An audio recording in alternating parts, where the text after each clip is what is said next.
Ano nga ba ang accounting? Ano ang ginagawa ng mga accountants? Sa video na ito, i-discuss natin kung ano ang accounting, bakit ito mahalaga, at ang accounting cycle kung saan magsisimula at magtatapos ang isang accounting period. Kaya simulan na natin. Sabihin natin, ikaw ay may negosyo. Mahalaga na malaman mo ang financial status ng negosyo mo. Kung nakakabenta ka ng libo-libo na produkto sa isang araw, paano mo malalaman magkano ba ang kinikita mo? Magkano ang mga nagastos mo? At magkano ang babayaran mo na tax sa gobyerno? Diyan papasok ang accounting. The goal of accounting is to accumulate and report on financial information about the performance, financial position, and cash flows of a business. Ang trabaho ng mga accountants ay ang pag-collect and process ng information regarding business transactions na gagamitin natin sa paggawa ng mga reports tulad ng financial statements.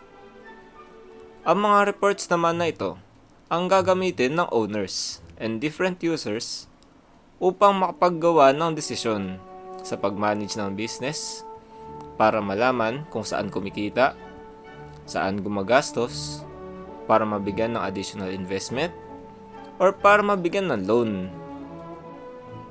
Kapag may negosyo ka, dapat maayos ang recording ng business transactions mo. Para rin mas kita ang status ng negosyo. Ano ang resources na meron ka? Pati mga obligations or utang na kailangan mabayaran.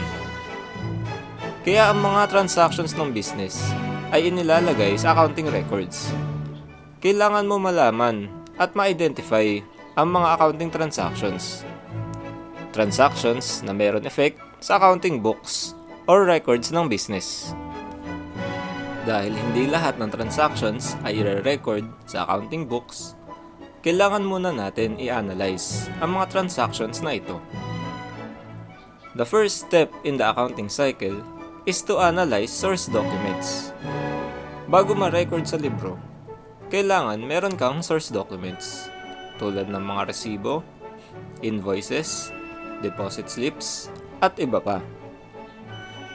Ito ang gagamitin na evidence or support na may transaction na nangyari.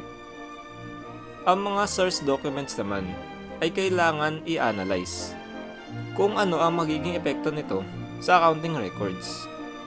Kung ito ba ay magiging part ng assets, liabilities, equity, revenue, or expenses. Mag-focus muna tayo sa part na ito, since ito ang isa sa mga basic but fundamental part ng accounting. Kahit pagdating mo sa higher or advanced accounting, ito pa rin ang sinusunod. Kaya mahalaga na maintindihan nyo ang part na ito. Ang accounts na assets, liabilities, and equity. Ito ang makikita sa balance sheet or financial position na part ng financial statements.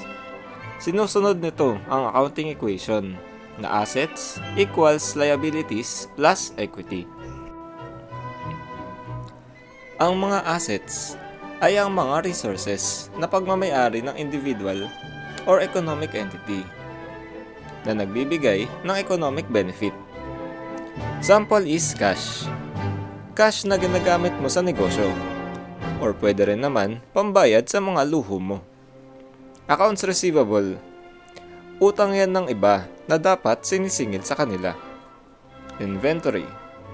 Kung meron kang stock ng mga paninda. Office equipment. Mga computer equipment, printers, copy machine, para sa kailangan nyo na dokumento, supplies, at iba pa. Liabilities. Liabilities are obligations or utang ng negosyo sa iba. Kung meron kayo supplier ng goods at may terms naman kung kailan nyo sila babayaran, or may nagpa-loan sa inyo na pera, galing bank or kung saan man, yan ay liabilities. Equity. Ang equity naman ay ang owner's share in the business after deducting the liabilities. Bali ang assets ang mga resources, habang ang liabilities and equity ay ang mga owners or nagmamay-ari dun sa resources. Ang revenues and expenses naman ay mapupunta sa income statement, kung saan makikita kung magkano ang kinita ng business or ang financial performance. Pag mas mataas ang revenues sa expenses, kumikita ang business or may income. Pag mas mataas naman ang expenses sa revenues, meron namang loss ang business. As owners ng business, mahalagang malaman magkano nga ba ang kinikita ng negosyo.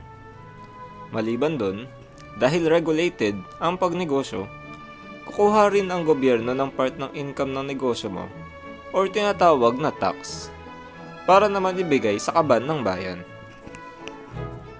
Once na-identify na ang mga source documents, ang next step ay ang pag-record ng journal entries sa Books of Accounts. Ang General Journal ay record ng transactions ng business. From source documents, magre-record na sa General Journal using journal entries. And ang usual method na ginagamit based sa accounting standards ay ang double entry bookkeeping, kung saan merong debit and credit. Aralin din muna natin ang debit and credit. Merong rules ang pag-double entry bookkeeping, which is debit must be equal to credit. Kung hindi magbabalanse ang records mo. Itong accounts na ito ay fundamental pagdating sa accounting. Again, mula basic hanggang advanced accounting topics, ito ang concept na gagamitin. Kaya mahalaga na ma-master nyo ang part na ito. Dahil ito rin ang magiging foundation nyo sa pag-handle ng mga susunod na topics. Debit accounts.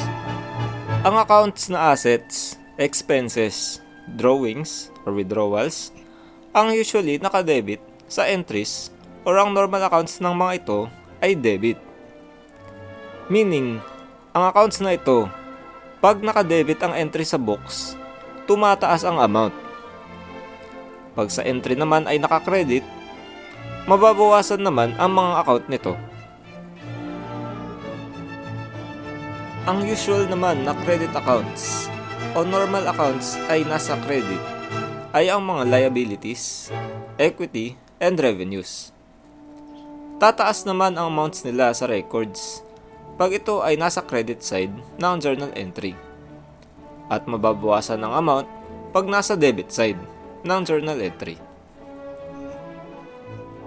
Drawing, expense, and asset.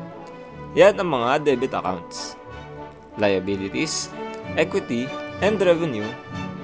Yan naman ang mga credit accounts. Para mas madaling maalala, pwede nyo tandaan itong acronym na ito. Dealer, kung saan ang first half or left side ay mga debit, habang ang second half o mga nasa right side ay credit. Meron tayong separate na video para sa paggawa ng journal entry with examples. So please, check nyo yung video na yon after watching this. The next step of the accounting cycle, which is posting to the ledger, will be on a separate video. So don't forget to like and subscribe for more basic accounting tutorials. Salamat and good luck sa inyo.